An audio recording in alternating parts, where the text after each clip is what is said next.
स्वामी भक्तांनो, आत्महत्येचा विचार रेल्वे स्टेशनचा तो अनामिक चहावाला। ही घटना आहे 2008 सालची। सुहास नावाचा एक तरुण उद्योजक कोल्हापूरला राहायचा।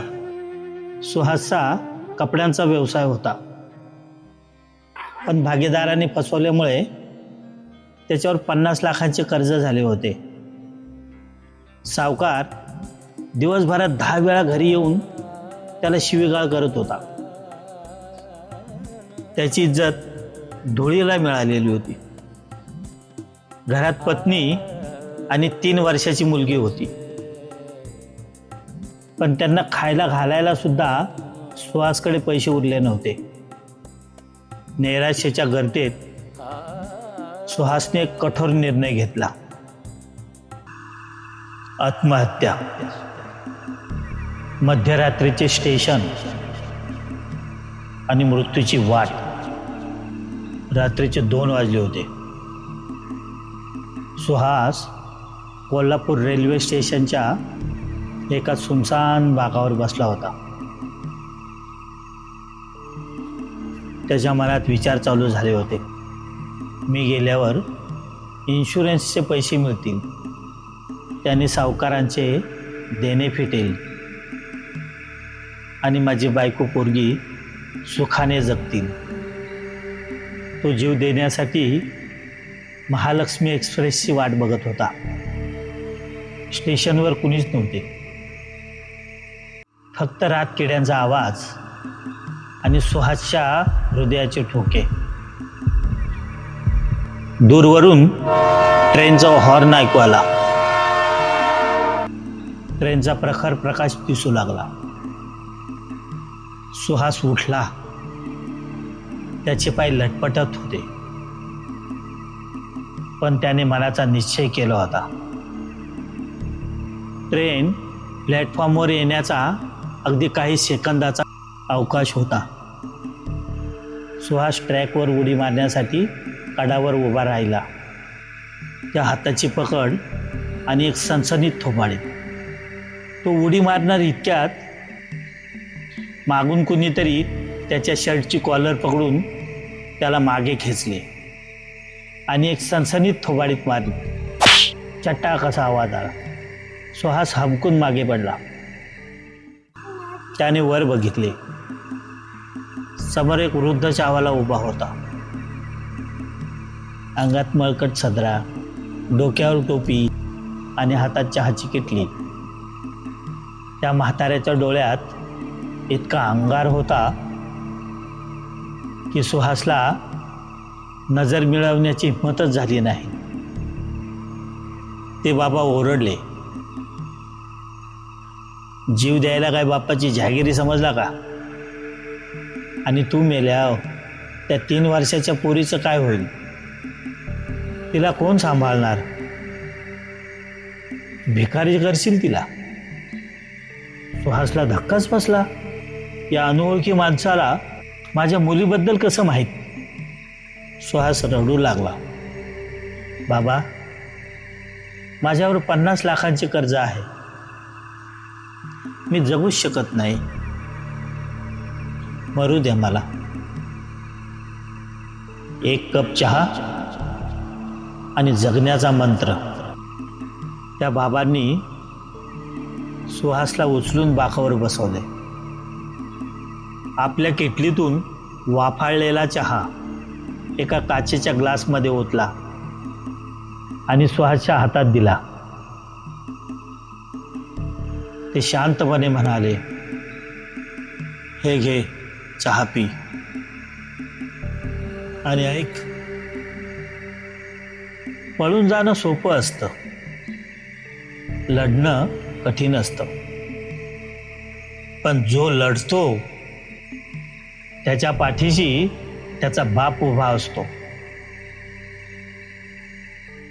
उद्या सकाळी उठ, सगळं काही ठीक होईल। तुझा वाईट काळ या चहाबरोबर संपला असं समज। त्या चहाची चव खूप वेगळी होती.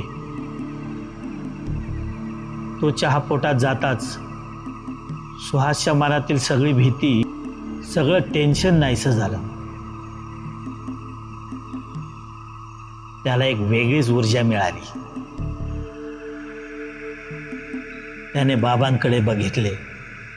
जा आता घरी, बायको वाट बघत असेल. सुहास मान खाली घालून विचार करू लागला. 2 मिनिटांनी त्याने मान वर केली. त्याला बाबांना विचारायचे होते, माझ्याबद्दल एवढं कसं माहिती? पण बाकासमोर कोणीच नव्हते. अंगावर काटा आणणारा साक्षात्कार. सुहासने इकडे तिकडे बघितले. प्लॅटफॉर्मवर दूरपर्यंत कुणीच नव्हते. तो धावत स्टेशन मास्टरच्या केबिनमध्ये गेला. साहेब, आता इथे एक चहावाले बाबा होते, ते कुठे गेले? स्टेशन मास्तर वैतागून म्हणाले, अहो, रात्रीचे 2 वाजलेत. या वेळेला इथे परिंदा पण नसतो, चहावाला कुठून येणार? आणि आज महालक्ष्मी एक्सप्रेस 3 तास लेट आहे, अजून आलीच नाही. तुम्ही कुणाला बघितलं? सुहासच्या पायाखालची जमीन सरकली. 1, ट्रेन आलीच नाही तर प्रकाश कुणाचा दिसला? 2, तो चहावाला कोण होता ज्याने त्याला आत्महत्येपासून वाचविले? 3, आणि त्या चहावाल्याला त्याच्या मुलीबद्दल कसं माहिती होतं? सुहासला उलगडा झाला. साक्षात अक्कलकोट स्वामींनी त्याला मृत्यूच्या दारातून परत खेचून आणले. सुहास घरी गेला. त्याने पत्नीला सगळं सांगितलं. दोघांनी स्वामींच्या फोटोसमोर लोटांगण घातलं. आश्चर्य म्हणजे दुसऱ्या दिवशी एका जुन्या मित्राचा फोन आला, ज्याने सुहासला कधीच मदत केली नव्हती. तो म्हणाला, सुहास, मला एक नवीन प्रोजेक्ट मिळाला आहे, पण मला तुझ्या अनुभवाची गरज आहे. आपण पार्टनरशिप करूया का? मी ॲडव्हान्स द्यायला तयार आहे. त्या एका फोनने सुहासचे नशीब पालटले. पुढच्या 2 वर्षात त्याने सगळं कर्ज फेडलं आणि आज तो एक यशस्वी बिझनेसमॅन आहे. सुहास आजही म्हणतो, त्या रात्री जर ती थोबाडीत बसली नसती ना आणि तो चहावाला मिळाला नसताना, तर आज माझं कुटुंब रस्त्यावर असतं. स्वामी फक्त दर्शन देत नाहीत, तर ते वेळ प्रसंगी बापासारखा हक्कही गाजवतात. म्हणून नेहमी ते म्हणतात, भिवू नकोस, मी तुझ्या पाठीशी आहे. श्री स्वामी समर्थ. जय जय स्वामी समर्थ.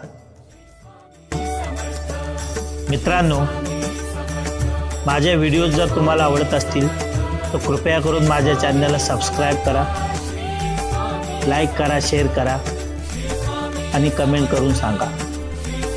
श्री स्वामी समर्थ. जय जय स्वामी समर्थ.